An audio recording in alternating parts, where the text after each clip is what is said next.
Welcome to 3 classes. Ghatnachakra पूर्वावलोकन इतिहास की सीरीज हम लोग कर रहे थे। टॉपिक चल रहा था गवर्नर, गवर्नर जनरल एवं वायसराय।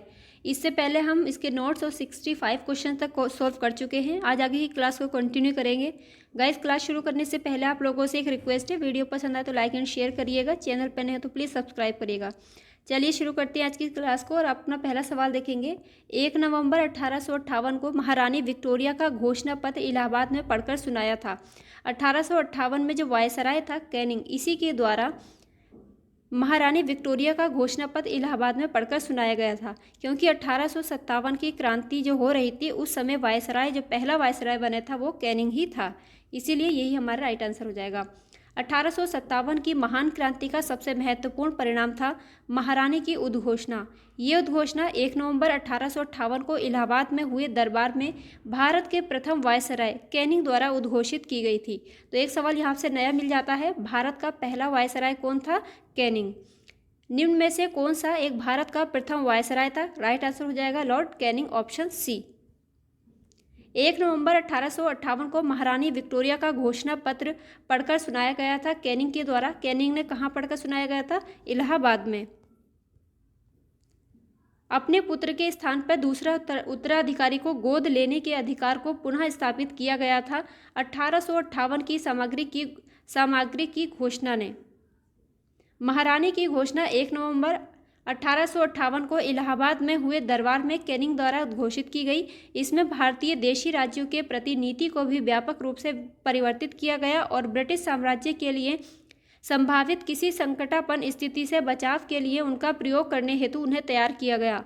विजय और विलय की नीति का पूर्णतः परित्याग कर दिया गया और देशी राज्यों के शासकों को उत्तराधिकारी गोद लेने की अनुमति दे दी गई। महारानी विक्टोरिया को भारत की सामग्री नियुक्त किया गया था। कब? 1877 ईस्वी में। राजसी उपाधि अधिनियम ब्रिटिश संसद द्वारा 1876 में पारित किया गया। इस अधिनियम के तहत महारानी विक्टोरिया को 1 जनवरी 1877 को दिल्ली दरबार में भारत की सम्राज्ञी घोषित किया गया। इसी प्रकार सम्राट एडवर्ड 7 को वर्ष 1903 में तथा जॉर्ज 5 को वर्ष 1911 में भारत का सम्राट घोषित किया गया। अगला क्वेश्चन देखेंगे। निम्नलिखित में से किस गवर्नर जनरल ने भारत में दास प्रथा को समाप्त किया था? ये था लॉर्ड एलन बरो। 1843 के एक्ट 5 के द्वारा भारत में तत्कालीन गवर्नर जनरल एलन बरो ने दास प्रथा का उन्मूलन किया था। इसका कार्यकाल 1842 से 1844 ईस्वी था। निम्न युग्मों में से कौन सा एक सही सुमेलित है उसको देखेंगे। कॉर्नवालिस स्थायी बंदोबस्त, ये सही है। वेलेजली चतुराईपूर्ण निष्क्रियता, सहायक संधि डलहौजी की नहीं, ये सहायक संधि वेलेजली की थी। कैनिंग भारतीय राष्ट्रीय कांग्रेस की स्थापना, ये भी गलत है। भारतीय राष्ट्रीय कांग्रेस की स्थापना करने वाला कौन था? डफरिन था 1885 ईस्वी में। इसका एक्सप्लेनेशन देखेंगे। कॉर्नवालिस ने 1793 ईस्वी में स्थायी बंदोबस्त प्रणाली लागू की, जबकि चतुराईपूर्ण निष्क्रियता यानी कुशल आक्रमणीयता की नीति जॉन लॉरेंस, सहायक संधि वेलेजली से तथा व्यपगत का सिद्धांत डलहौजी से संबद्ध है। भारतीय राष्ट्रीय कांग्रेस की स्थापना A.O. ह्यूम ने डफरिन के कार्यकाल में 1884 से 1885 ईस्वी में की थी। गाइस, क्वेश्चन लगाने के साथ साथ ही एक्सप्लेनेशन पढ़ना भी बहुत इंपॉर्टेंट हो जाता है, क्योंकि यहाँ पे एक से ज़्यादा सवाल हमको मिल जाते हैं। गाइस, अगर आपको क्लास पसंद आ रही है तो प्लीज़ लाइक एंड शेयर ज़रूर करिएगा। निम्नलिखित में से किसका सुमेल नहीं है? कॉर्नवालिस स्थायी बंदोबस्त, ये सही है। वेलेजली सहायक संधि, ये भी सही है। व्यपगत का सिद्धांत लॉर्ड डलहौजी, ये भी सही है। जबकि उच्चतम निष्क्रियता ये गलत है। स्थायी बंदोबस्त किसके शासनकाल में प्रारंभ किया गया था? यह कॉर्नवालिस के शासनकाल में 1793 ईस्वी में प्रारंभ किया गया था। निम्नलिखित में से सही सुमेलित नहीं है।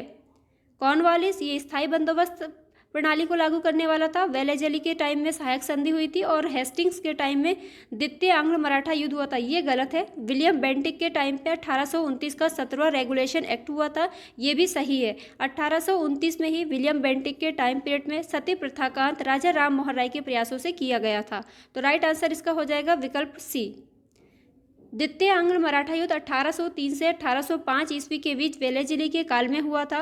हेस्टिंग्स के काल में तृतीय तथा अंतिम आंग्ल मराठा युद्ध 1817 से 1818 ईस्वी में हुआ।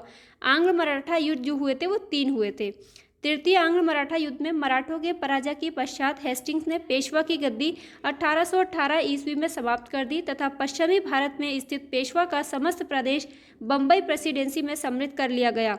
इसके अतिरिक्त कंपनी ने बुंदेलखंड, मालवा तथा शेष भारत, जिस पर पेशवाओं का प्रभुत्व था, पर राजनीतिक अधिकार कर लिया। अन्य तीनों युग्म सही सुमेलित हैं। पेशवाई को कब समाप्त किया गया था? ये इसका राइट आंसर हो जाएगा 1818 में। निम्नलिखित में से किसने राजपूताना की देशी रियासतों के साथ वर्ष 1817 से 1818 की अधीनस्थ संधि की बातचीत की थी? ये कौन था? Charles Metcalfe. राजपूताना की रियासतों के साथ वर्ष 1817 से 1818 की अधीनस्थ संधि की वार्ता चार्ल्स मेटकॉफ ने की थी। हेस्टिंग्स ने राजपूताना पर ब्रिटिश सर्वोच्चता तथा मराठों और पिंडारियों के प्रति राजपूताना की तटस्थता सुनिश्चित करने के लिए दिल्ली के तत्कालीन रेजिडेंट चार्ल्स मेटकॉफ को वार्ताकार बनाया था। आगे बात करते हैं, निम्न में से कौन सुमेलित नहीं है? कॉर्नवालिस स्थायी बंदोबस्त सही है। सहायक संधि वेलेजली सही है। आंग्ल नेपाल युद्ध शोर ये गलत है। अभी हमने देखा तृतीय आंग्ल मराठा युद्ध ये हेस्टिंग्स के टाइम में हुआ था, ये भी सही है। तो राइट आंसर हो जाएगा विकल्प सी। आंग्ल नेपाल युद्ध हेस्टिंग्स के काल में हुआ था। 1814 ईस्वी में पहला युद्ध लड़ा गया, लेकिन कोई विशेष सफलता नहीं मिली।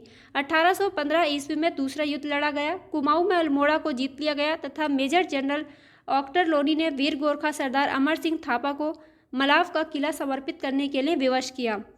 ब्रिटिश सेना राजधानी काठमांडू से 30 मील की दूरी तक पहुंच गई। 2 दिसंबर 1815 को सुगोली की संधि लेखबद्ध हुई थी। यह भी इंपॉर्टेंट है, पूछा जाता है कि जो आंग्ल नेपाल युद्ध तक किस संधि से समाप्त हुआ था?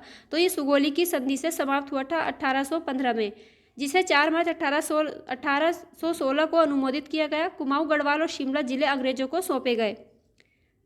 नेक्स्ट क्वेश्चन की बात करते हैं, निम्नलिखित में से कौन सा सही सुमेलित है? एलनबरो अवध का विलीनीकरण ये गलत है। डलहौजी सिंध का विलीनीकरण ये भी गलत है।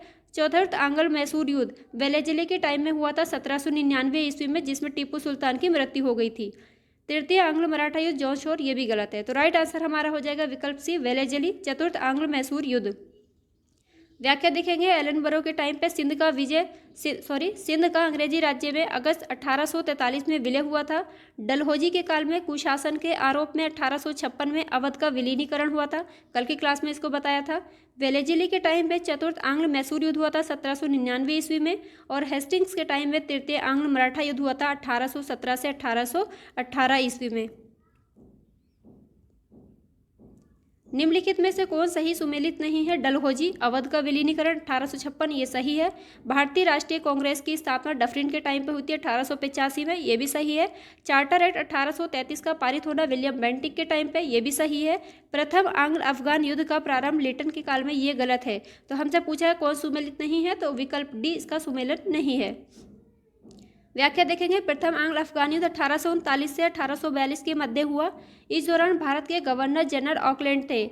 लिटन के समय द्वितीय आंग्ल अफगान युद्ध 1878 से 1880 ईस्वी हुआ। इस प्रकार विकल्प डी सही सुमेलित नहीं है, जबकि अन्य तीनों विकल्प सही सुमेलित हैं। गाइस, आज की क्लास में इतना ही है। मिलेंगे अगली क्लास में आगे के क्वेश्चंस के साथ। तब तक अपना ख्याल रखिए, पढ़ते रहिए। वीडियो पसंद आए तो लाइक और शेयर जरूर करिएगा। कामयाबी जरूर मिलेगी। बाय।